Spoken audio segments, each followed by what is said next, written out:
विभागाच्या वतीनं सध्या राज्यभर कारवाईचा धडाका सुरू आहे. म्हणजे आता स्वागतसुद्धा केलं जातं आहे. अनेक ठिकाणी कारवाई होते. सध्याचं एक जसं तुमच्याकडे आता हा विभाग आला आहे, आतापर्यंत काय कारवाईचा आकडावारी काय आहे?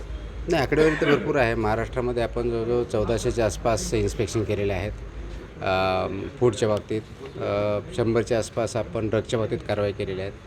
त्याच्यामध्ये जे सिव्हिअर व्हायलेशन्स आहेत त्याच्यामध्ये आपण सस्पेन्शन केलेले आहे. 400च्या आसपास जवळजवळ इम्प्रूव्हमेंट नोटीस दिलेले आहेत आणि नियमापासून कारवाई करतो जेणेकरून नागरिकांना शुद्ध अन्न, सुरक्षित अन्न भेटलं पाहिजे, सुरक्षित औषधं भेटली पाहिजेत आणि हे दोन्ही त्या नियमांचं पालन केलं पाहिजे. या दृष्टीने आपला प्रयत्न आहे. तर तसं आता मकोका आणखी कठोर करण्याची गरज असं तुम्हाला वाटतं का?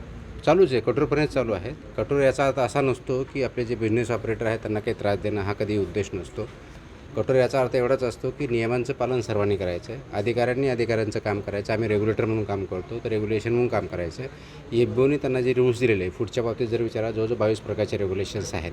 ते रेग्युलेशन त्याच्यामध्ये असतात, त्याप्रमाणे कंप्लाय करायचं आणि जे कोणी व्हायलेशन करतं प्रोपोर्शनल पद्धतीने ॲक्शन घेतं. सर आज तुमचा वेगळा लास्ट प्रश्न आहे लास्ट की हां एक हां शेवटचं सर आज खरं तर तुमचा अमरावती दौरा होता. अनेक टपऱ्या किंवा जे विकणारे भेसळयुक्त आहेत त्यांनी पूर्णपणे आज बंद ठेवलं होतं. ये डर अच्छा लागा, खरं तर असंच म्हणावं लागेल तुमच्या बाबतीत. मात्र सर बऱ्याच वेळेस तुम्ही कारवाई करताना जे लहान मोठे आस्थापने आहेत त्यांच्यावरती कारवाई होताना दिसते. मात्र जे काही मोठे उद्योजक आहेत किंवा मोठे डीलर आहेत त्यांच्यातल्या कारवाई समोर येताना दिसत नाही. आपण सर्वावरतीच करतो. तुम्ही जर व्यवस्थित आकडेवारी बघितले तर हॉटेल्स आहेत, रेस्टॉरंट आहेत, डेअरी आहेत, ग्रोसरीमध्ये आहेत, ऑइलमध्ये आहेत, ड्रग्जवरती आहेत, मॅन्युफॅक्चरवरती आहेत, सर्ववरती आपण कारवाई केल्यात. आपल्याकडं पोर्टल चालू झालेलं आहे. ग्रीव्हन्सेस येतात, तक्रारी येतात, त्याचं ॲनालिसिस होतं.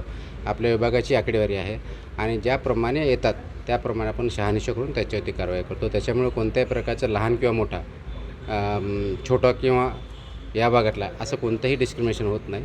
नियमानुसार कारवाई होते आणि त्याच्यामुळं जे कोणी याच्यामध्ये व्हायलेशन करतं त्याच्यानुसार त्यांच्यावरती कारवाई केली जाते.